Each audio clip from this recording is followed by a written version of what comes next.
Hello and welcome to The Big Fight. So we're about 2.5 months into the Modi government, and a lot of people were first expecting big bang steps within the country and lots of domestic action. Now it's probably happening, not necessarily in the big bang manner, but however there have been some really interesting things that have transpired on the foreign policy front. Not just Mr. Modi's visits, apparently very successful both to Bhutan and to Nepal, but also interesting action at the WTO, and then what's happening with Japan and China and BRICS and all of those questions. So on this episode of The Big Fight, we are going to look outwards a little bit. Is there a new Indian foreign policy that is rolling out right now with Narendra Modi's stamp on it? If so, what should we expect for the future? If not, what is it that we can and perhaps should be doing differently? And we've got some of the top foreign policy thinkers right here to take us through all conversations of that. I want to start by welcoming, joining us, former Minister of Information and Broadcasting on the Congress Party, Manish Tiwari. Thanks for being with us. Hardeep Puri, it's great to have you with us. You've, of course, been a former envoy to the UN. We were discussing what could be Narendra Modi's foreign policy in some special shows just before the elections took place. So I'm going to get you to see whether that's panning out or not. Also on those shows is Pawan Verma, Rajya Sabha MP from the JDU, has been ambassador to a large number of places. I'm not going to give the list right now. KC Singh, former Secretary, Ministry of External Affairs, also coordinator for counter-terrorism. Great to have you with us. Dr. Brahma Chelani, another one of our top strategic thinkers, who's a professor of strategic studies at the Center for Policy Research. And finally, it's great to have you with us, Victor Marat, South Asia Bureau Chief of the Financial Times. So, as I said, this is it, India's brain trust, I guess, when it comes to foreign policy. So, let me start off by first asking you that basic question. Is there a new foreign policy that we are seeing on the ground? Why don't I start off with you, Hardeep? Is there? Thank you. There's a new government, and the new government has decided to use foreign policy for domestic economic purposes, number one, and whatever they're doing on the foreign policy front is a little more carefully thought out, thought through, and they are instilling content into those relationships which had suffered some neglect and some disrepair. Hang on, just the first thing which you said, foreign policy for domestic purposes, is that what you said? Absolutely. Why would any government necessarily be doing that? Shouldn't foreign policy be conducted for the sake of India's place in the world in relations with other countries as opposed to for domestic purposes? No, which is not to say that other governments haven't done it, but why would you make that a highlight? It's not domestic purposes. The priority of the government is to revitalize the economy. To revitalize the economy, you need to kickstart the manufacturing sector. You've got to invite foreign direct investment into defense, into railways. If you have to have better relations with China, you have to come to terms with them on how the Chinese could use their expertise. So you're saying use foreign policy to further your domestic agenda, as opposed to saying foreign policy is going to be held hostage to domestic causes, as that happened in the past in Sri Lanka. In order, foreign policy is not something esoteric. If you've got 43% of your GDP coming from international trade, then the trading dimension is an essential component of your economic growth. I am going to be asking you specifically in connection with the WTO, whether in fact was some of that trading held hostage to domestic reasons or not. I'm going to come back to that subject. But in response to his opening comments, Manish Tiwari, for the first time it's well thought out is what he's saying. In other words, for 10 years you didn't think much. Well, Vikram, the first thing which strikes you is that over the 10 years that the BJP was in opposition, you had a lot of muscular rhetoric emanating out of them in terms of foreign policy, words like coercive diplomacy, etc. And what you actually see is a 180-degree U-turn on everything which they articulated and espoused when they were in the opposition. Whom would you like to coerce and why? Now, therefore... No, I'm just wondering whom you wanted them to coerce. So if you go to the opening gambit of this government, which was inviting the extended neighbourhood, that happened in the wake of an attack on our consulate in Herat. The attack gets traced back to the ISI and its instrumentalities, and you do not hear a whisper out of the so-called coercive diplomatic government which has now come into existence. Insofar as the other neighbors are concerned, with Bhutan, we've not had a problem. With Bhutan, we've had a relationship which has encompassed administrations. And insofar as Nepal is concerned, well, it's very good to talk about negotiating or renegotiating the 1950... imaginative gesture, good visit, well, in better sense, bonhomie allow than me we've to seen complete, between Nepal for like long time. bonhomie apart. it's maybe a good idea to, extend this gambit that we'll renegotiate the 1950 treaty. But if you're going to renegotiate the 1950 treaty, would you ensure that the same facilities are available to Indian citizens as are available to the Nepalese under those treaties? Okay. And I can go on chapter and verse. So therefore, I'll come back to chapter and verse and look at each of these things in detail. But let me just get a broad sense from everyone first. Then I want to dive into some of these issues in detail. Pavan Verma.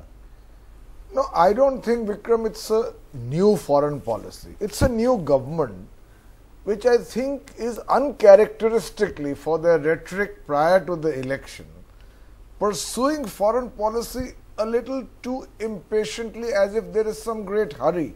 You've got to reach some goalpost even before you've begun the match. I say this for a simple reason. But isn't it sometimes better to do things in a hurry than not do anything at all? Now I'll tell you why I say this.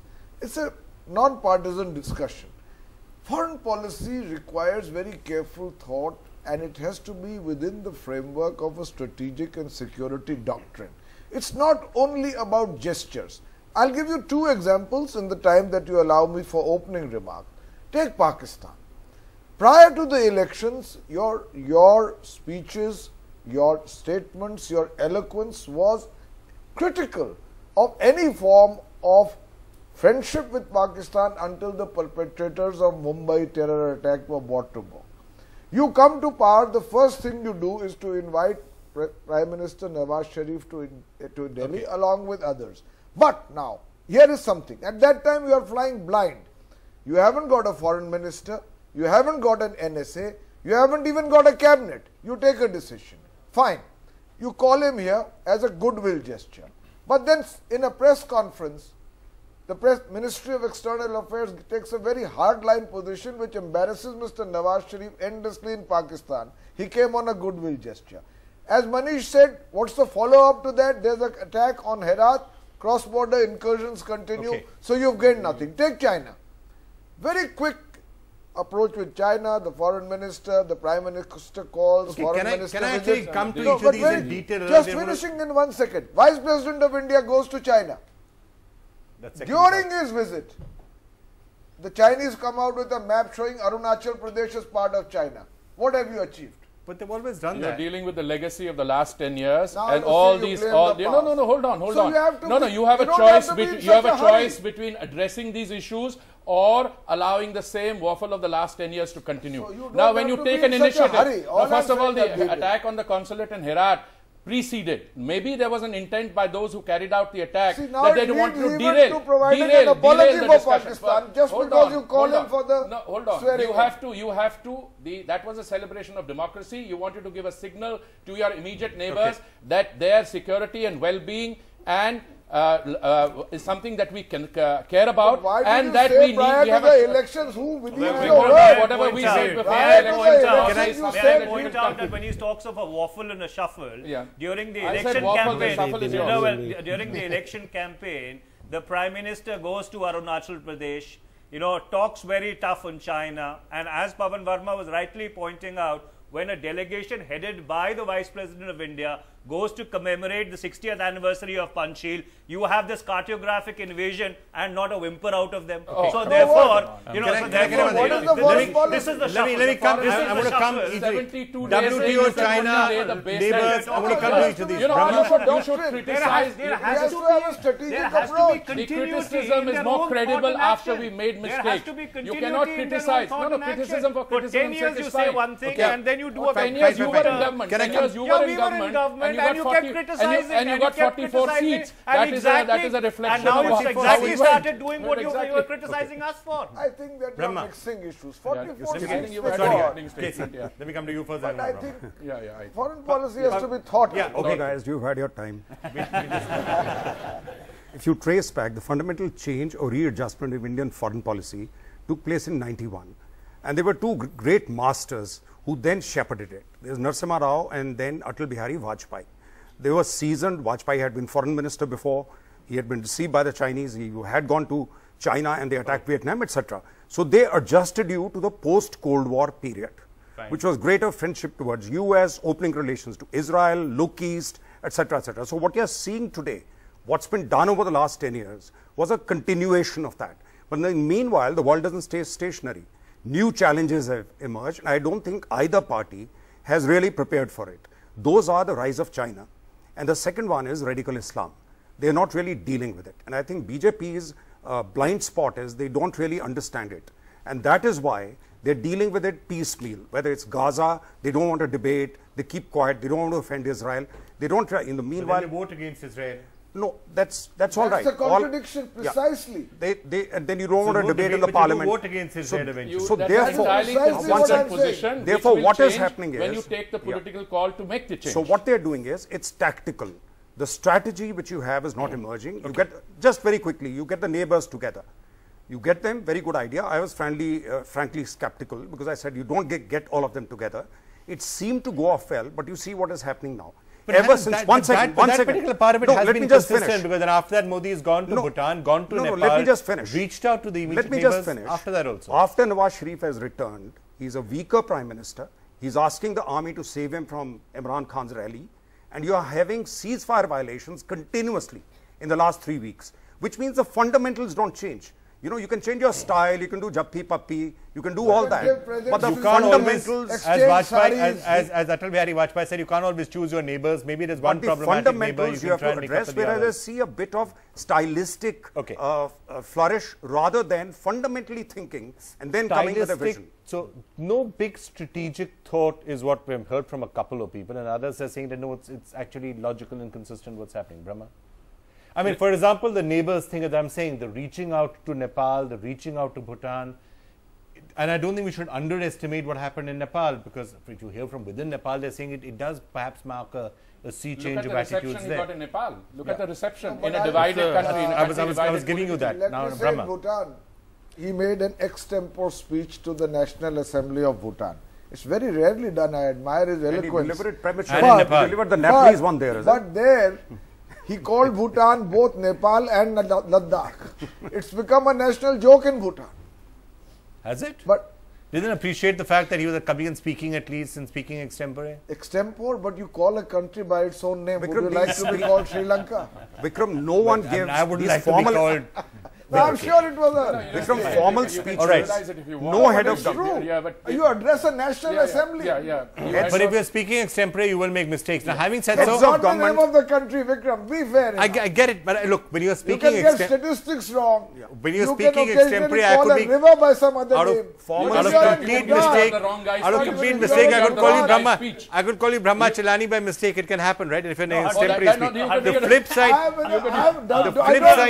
Countries matter. Absolutely correct. You can read out the wrong guy's speech. You can read out the wrong guy's speech because the wrong guy puts the wrong draft in front of you. The guy corrected the wrong guy puts the wrong it. draft in front of you. I was waiting. And the guy is right here. And the guy is right here. I was waiting when that's going to come up. And Hardeep, you walked into that one. No, I didn't. I wanted it to come walked into that because so far I wanted it to come out. You completely walked into that one. 2.5 minutes you had into the punch speech, me written all over that last statement you made. First of all, you go and brief your foreign minister wrongly, then you put a wrong speech in front of him, and when he starts reading it out, then you run across the room trying to snatch it from him and give him another one. Wow, you know, that's Indian diplomacy at its best. Okay, that perhaps was not your best intervention. No, but hold on. I've got a few more. They've got a few more to open it up. I'm coming. Brahmacharani, on the strategic side of it, how is it playing out? The overture to the neighbors, and then further, for example, many would have thought that the first big overture would have been to Japan and perhaps trying to keep China off guard. If the Modi government's foreign policy bears a distinct imprint, it's in relation to India's immediate neighborhood. For too long, we neglected our own strategic backyard. China gladly stepped into the vacuum left by long years of Indian neglect. So the distinctive part of the Modi foreign policy, which is apparent so far, been 2 months, is to help regain India's clout in its backyard. This is critical because it's critical to India's security. What has happened is, one, that India has lost its influence in its immediate neighborhood, and two, India's neighborhood has become very troubled. As a result, India faces what I call a tyranny of geography. In whichever direction India looks, it sees threats to its security, both external and internal security. So the Modi government, in my view, very rightly has focused on the key states to help recoup India's losses. The first foreign visit of Modi was to India's smallest and closest neighbor, Bhutan. The next visit was to Nepal. No problem. Let's face it. No, there were really problems been created. You almost finish. Alienated Bhutan. That is the legacy of exactly. The last 10 years. In fact, India became an issue in their internal politics. You know, this kind of free-flowing fluency, selectively picking up fact. Even Bhutan, we had a troubles. We had problems with Maldives, even with our smaller one. That is being corrected. Fine, he's fixing it. The most problematic immediate neighbor, though, there's no clear solution to yet, which obviously I'm talking about Pakistan. So he's trying to do some of the easier ones. He has to leave Pakistan aside because that will overload his agenda, in fact, derail his agenda. And in addition to his own trip to Nepal most recently, he has sent his foreign minister, Sushma Swaraj, to Bangladesh, another critical neighbor where we have lost much of our influence. And this weekend, Mrs. Swaraj is going to be in Myanmar, another critical state for India. So the focus is clear. The focus is on India's immediate neighborhood, and the objective is to help recoup India's losses. I think this by itself is very sound foreign policy. Completely right. For the last 10 years or more, India hasn't pulled its weight in the neighborhood. It's looked like a sort of weaker state when it's obviously the dominant state in South Asia. And this policy of talking to the neighbours and getting better relations with them has potential economic benefits, especially for some of the remoter parts of India. In the northeast, for example, you open up to Myanmar, you can open up trade, which is, I mean, it's incredible really that there isn't much more trade with Bangladesh and with Myanmar than there is at the moment.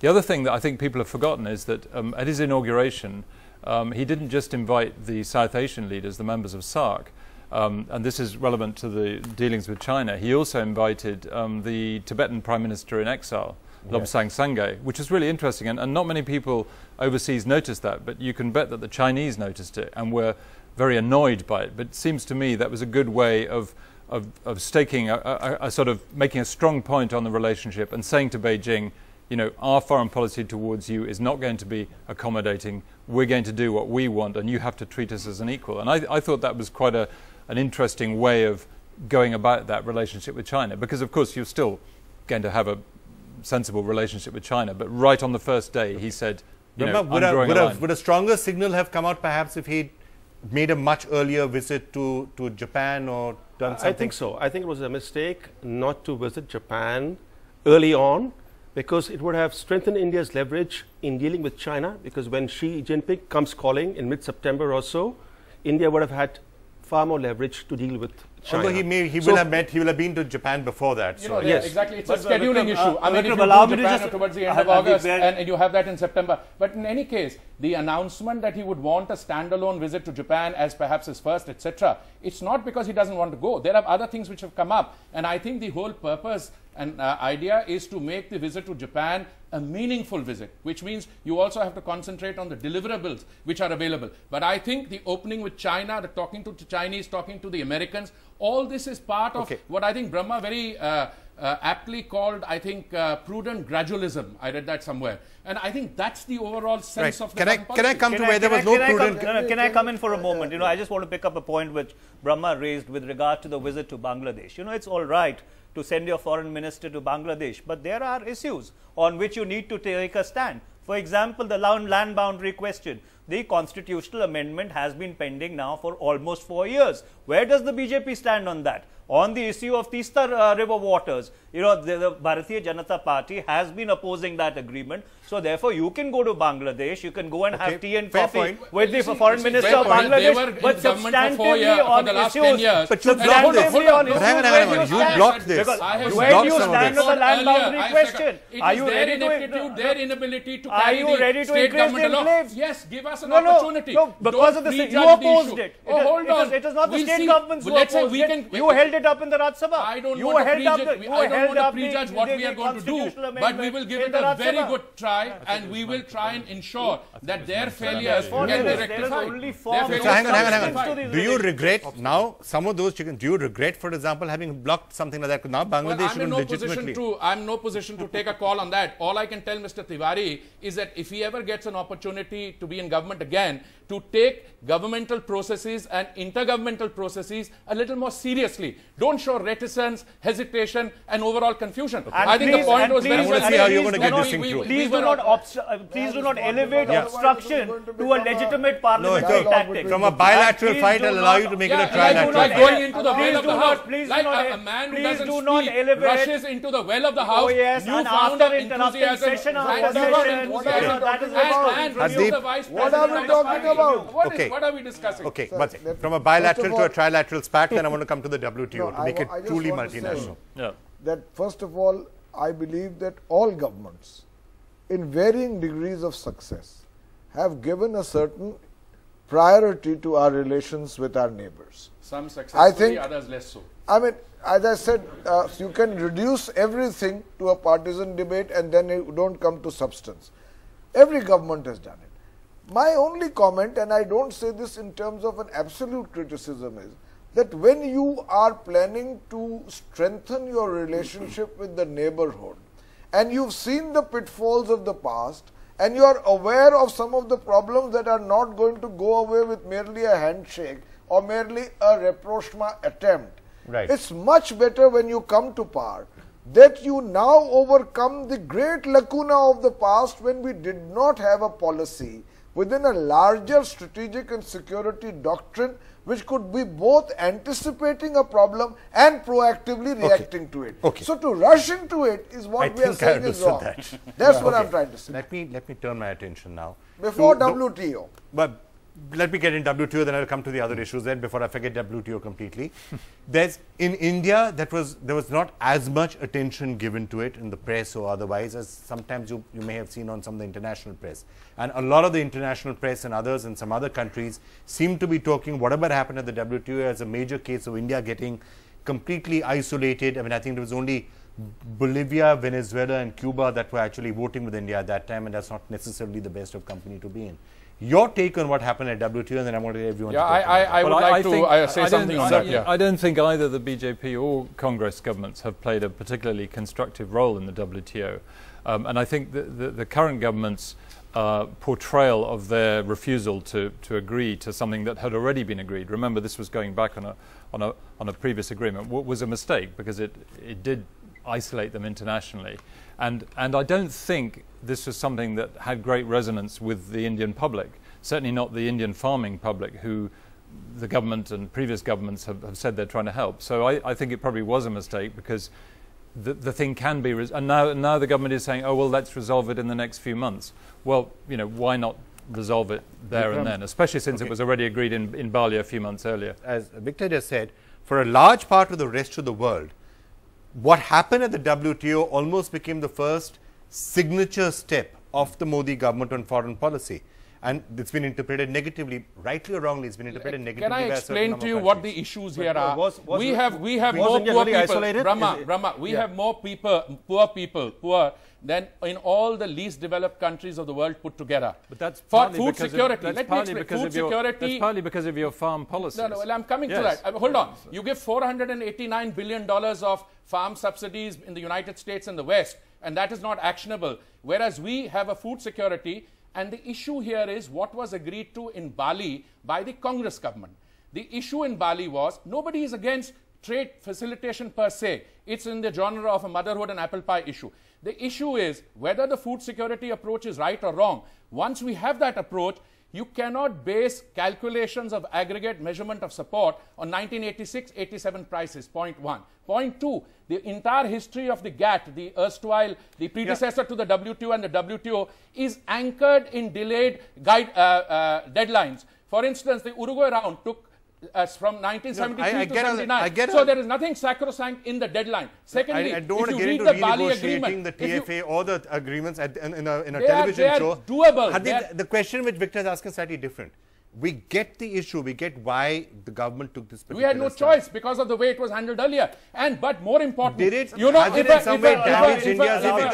If a thing is not viable, if it is not credible, you cannot have an agreement in the WTO, which has not had any success so far, unless the agreement is saleable. I'm going to come to all of you. Manish, respond to his stance. It is all your fault. Please read the text of the Bali agreement. You know what they've done? Somebody has agreed to it at 3 in the morning without even reading the text of it. It says the General Council shall meet on 31 July. It doesn't say the agreement has to be done by 31 July. Now everybody is quoting the wrong text. Allow me to come in. The fact is that in Bali in December, we agreed to a migration path till 2017.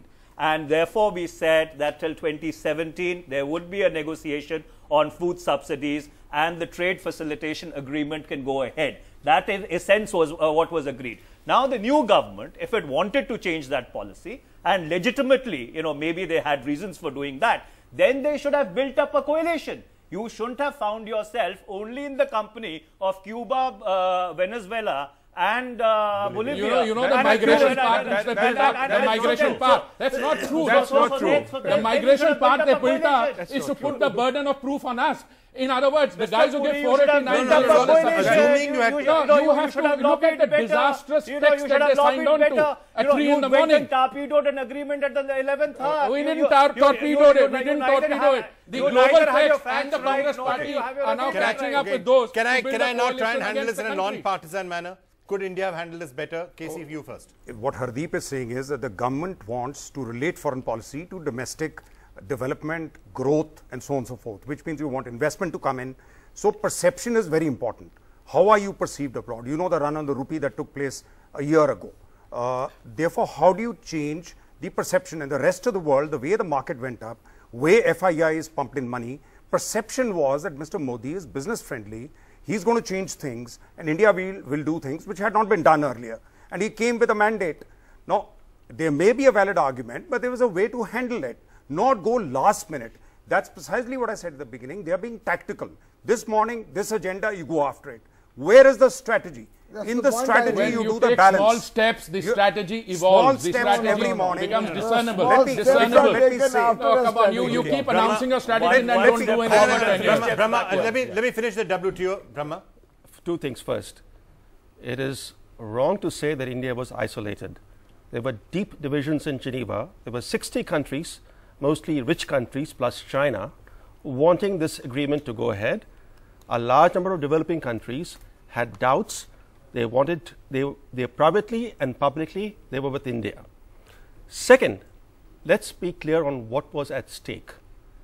The issue was not farm subsidies. The bulk of the world's farm subsidies are provided by rich countries plus China. They are the main providers of subsidies to farmers and to produce from farms. What was at stake was India's sovereign right to procure food from farmers and stockpile it. That's a livelihood issue. Food security. Now, this is a very critical issue. Nothing to do with the food security bill that the UPA government introduced. This is a fundamental issue in India. Imagine a situation, come 2017, there is no stockpiling deal, and India would have been in violation of WTO rules by procuring farm produce and stockpiling it.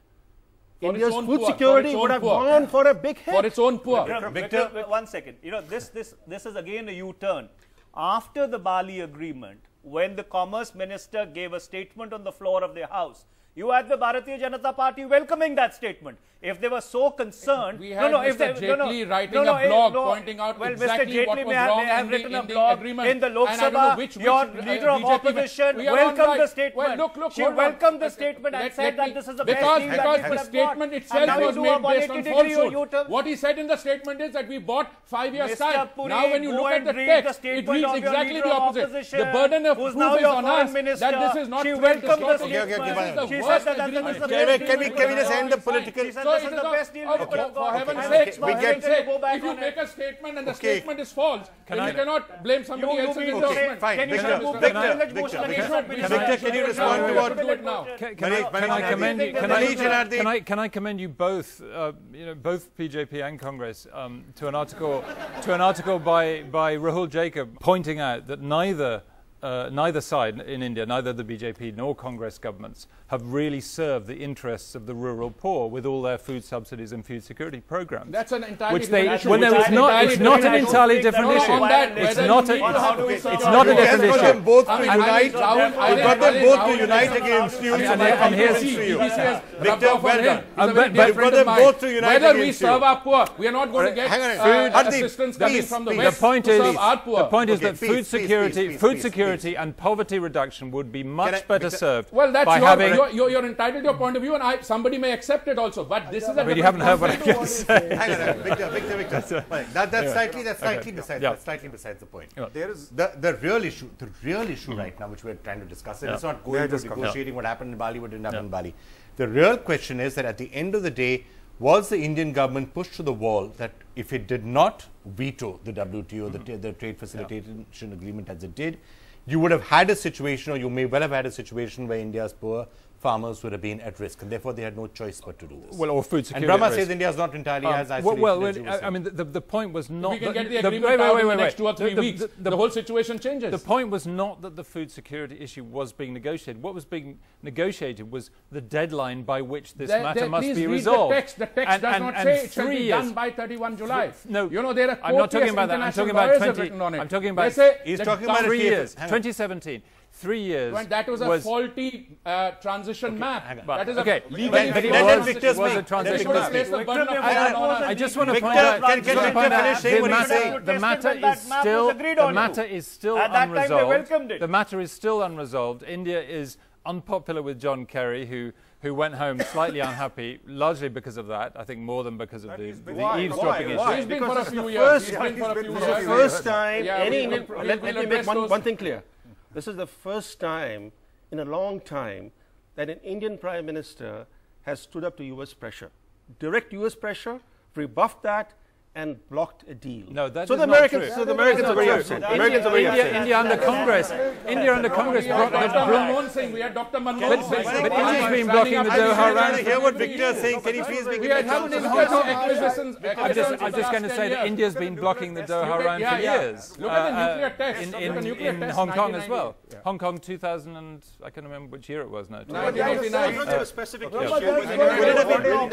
have been handled better. All I'm saying is, let me just change the subject. You see, the objection is what one has read up. I'm not an expert. That they are saying you can give cash transfers. The subsidies they are giving are cash transfers. They are saying don't pick up food because food distorts the market. Because they want our market. No, just a minute. And now, then is it possible? In the Food Corporation of India, 50%. Is it possible to change over to a cash transfer, which is what the Aadhaar card was? So BJP came in saying that's all bad, we'll dump it. Could you do a cash transfer? Because that is permitted. That is not the issue. That is not the issue. That's not the issue. Look, I've worked on this for years. I've worked on this. But that's not the issue. The issue is, you want to help your farmer. if the procurement One at a time. Can I ask my producers to predict? Can I have a buzzer or something? The food procurement will not be done. They couldn't handle it. I think there's a lot of disinformation on this issue. When we meet in September after the August break, you will find that this solution will be found. And more important, the entire Bali package will have more credibility and more endurability as a result of India's concerns being met and the concerns of developing countries. And what is the issue? First, what is the issue? Victor, do you share that optimism? But first, what is the issue? It's not like the headlines in India at least said India shuts the door but leaves the window open. The only thing I'm saying is that the issue is still unresolved. So, I mean, India has simply put off the day for further negotiations. And other countries and everybody is bored of negotiating this and wants a solution. And a solution was found with great difficulty with the previous government. Agreed in Bali. The only solution was on trade facilities. And agreed in Bali and has now been reneged on and has to be renegotiated. May I make a point? The only thing I would say is that it won't be as easy as India thinks to renegotiate. Gentlemen, can he finish saying what he's saying, please? He must be allowed to. Okay, now he's finished speaking. Brahma wants to say. I heard him, but I'm not sure whether you did. So now, Pavan, why don't you say what you have to say? I want to actually change the subject to West Asia, if you'll allow now, given the time available. Yes. Because I believe it's an important issue. and especially the manner in which it was handled in Parliament. Here you have an address. What do you want to discuss? Gaza and sir, Israeli action, or do you want to discuss India's handling of it? Government's handling, let me say for the record, was entirely first say what he's objecting to in the government's handling? Parliament and the vote. The government may change its position tomorrow based on the facts as they evolve. Hardeep, can he first please say what he's objecting to, and then you can defend it? I have never seen a more insecure defender of the government. Oh, come on. Mr. Oh, come on. Oh, come on. Because before you made the point, he stepped into the debate. You should be used to it. You've been debating with him for 50 years or something equivalent. No, 45. That is why I know. Years, I'm sorry. My apologies. 45 that is years why I you've been know. debating. And he hasn't changed one bit in those 45 years. That is why I know. Okay. And that is why he You still take that as a compliment. Let me come back to West Asia. The President's address, which is a policy address which the government gives the President to address the opening of the budget session. I think perhaps for the first time there is no mention of West Asia. Millions of our Indians work there. It's a very important source of oil and petroleum for us. Remittances constitute a very important part of our... Now, what is the point? There are 7 million Indians there, $35 billion remittances. You don't have to put everything in the presidential address. What is the point? Jump ahead, Pawan, from the preamble to what you're objecting to. The discussion. No mention Let's of discuss West Gaza Asia. and Israel. Now, when the attack on Gaza... There was no mention of Latin America. Have we given up on Latin America? There's no mention on Western Europe. Have we given up?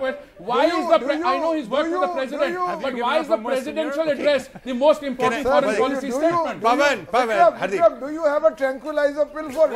Why not? I think No. he's gone berserk. No, oh, come on. I'm Be careful with your language. I know you worked with the president and very Can I- successfully so. But is the Hardeep, presidential address the foreign policy statement? Can I try and bring some order to this, Can I Hardeep? just finish my Pawan, argument? No, but Can you let's come to please the come point. to your Because argument I and then we have another can't, because, interruption? Say you know, what your I point say is. there's a message there in what happened. It's listed as part of the list of business of the House, and that becomes the property of the House. A simple 1 hour short duration discussion on the atrocities in Gaza by Israel. 5 minutes before the discussion is to start, a letter of objection comes from the government through the foreign minister saying, we cannot have this discussion. And the matter remained postponed for 6 or 7 days when across the world, even those countries which were exceptionally friendly to Israel had condemned We had passed the disproportionate declaration, bombing para 38. against- It was Now all you now ask we've me got to your finish. Then we had the short duration Now we've got your discussion. point. Now We we've had got the your short point. duration Can I- discussion. Now, That I is want not to my say- I've got your That point. is I've not got my your point. point. Vikram, Pawan, we've got your point. Vikram, Yeah. that's not the issue. Yeah. Allow me to come in. I think the fundamental issue is on the 15th of July, when that discussion was listed, you simultaneously had the government passing the Fortaleza declaration, para 38, which Hardeep Puri was referring to. And here you had the foreign minister saying that we will not allow a discussion on the floor of the How House. can you elevate There was, something one in second, allow me to procedure complete. to Allow the- me You to took complete, the Mr. discussion Puri. Why do took place. you Took place. interrupt Let him every make- time? Let Allow him me to make his complete. point, then you can Allow reply. me to complete. So therefore, what it is symptomatic of is a rupture, a fracture between the Prime Minister's office and the Ministry of External Affairs, if not of policy where this is paralysis, from. if not of policy Oh, paralysis. my and then- God, my and God. then- Look at and the then action. and then you don't agree. Punctures No, are no, in cycle no, tires. no. Here he's got some ruptures taking place somewhere else. Mr. Puri, What is the argument? the rupture Yeah. will What happen is the very argument? quickly to What you, is so the therefore don't argument worry. of rupture Allow and me to puncture? complete. It What doesn't kind end of there. poetry is It this? doesn't end there. You know, I know it hurts him, but No, it doesn't, not at all, not at all. when you hit it hurts. Yeah. But the fact is that after that, when an uproar takes place, these guys then go ahead and vote in the Human Rights Commission. So therefore, if you are ready to There's vote no in the Human Rights consistency in Commission, policy. you are ready to be a part of the entirely Fortaleza consistent. declaration. I told you, Why every can't you morning have a they decide discussion what in to do. Parliament? He said Why it's can't you have a tactical. discussion in Hardeep's going to Parliament? respond to all this, I'm and I'm gonna going to take a respond to break. this. I'm going to respond to that. Hang on. Is there a lack of consistency somewhere? Well, I think No when- debate in Parliament, but then you're voting against Israel. But you had a no, debate in now you're Parliament. about to buy You had a missiles. had a debate in You had a debate in Parliament when you were pushed to the You had a wall. debate. When When all you were these pushed to three the wall, votes you are had a debate in consistent, Parliament. you could argue that maybe based on the evidence available, the government should have taken a call and instead of voting for, you should have abstained. That's an entirely different discussion. But I think that would be an answer you could arrive at more confidently if we discuss Israeli action in Gaza and what is going on there. Instead, happily they've taken to discussing an Indian. Our policy and our positions between Fortaleza, Parliament and the vote in Geneva, given the fact that entirely inconsistent. We're completely inconsistent. That's the point. Brahma, I have to take a break. Brahma, I want to come back. I want to come to the audience next. Let me get a quick take on you. Well, you know, first, the discussion should have taken place in Parliament when it was scheduled. Second, what was the resolution all about? The resolution title was Respect for International Law in relation to Palestinian territories. Occupied territories. Okay. And East Jerusalem. That's right. Who can be against international law? Exactly. Unless you Only want to say one country voted against legal. it. Only one country voted against it. Rest of the countries, majority voted for it. Exactly. And some abstained. So the choice for India was either to abstain or vote in favor. But the question that we have to ask ourselves, can India be against respect for international law? Okay. Can I try and get very briefly. Don't listen to those shouting people. Don't listen to the shouting people. Can we put all the microphones on this side down? I just endorse what Brahma said. If India is inconsistent, it's for a reason. It's understandable, and that is that India has an important relationship with Israel. And it also has, in defense, in tourism and other ways, it also has an important relationship with Arab states where as you were saying, there are many migrants and a lot of remittances. And it has a very important relationship with, with other developing countries and other nations around the world which are sympathetic to the Palestinians. It's always going to be a tightrope walk for India. Yes. Okay. I've never seen a tightrope walker wobble so much. Say something in Parliament, agree to a discussion, back out, vote differently, and in the end come back for a discussion saying we really condemn the Israelis for their inhuman attack on Palestine. All right, I am going to take a break at this point. If I can make myself heard, somewhere which I doubt, if anybody can hear me, I am taking a break and I'm going to come back to the audience when I return in just 2 minutes. This will continue while the break is on.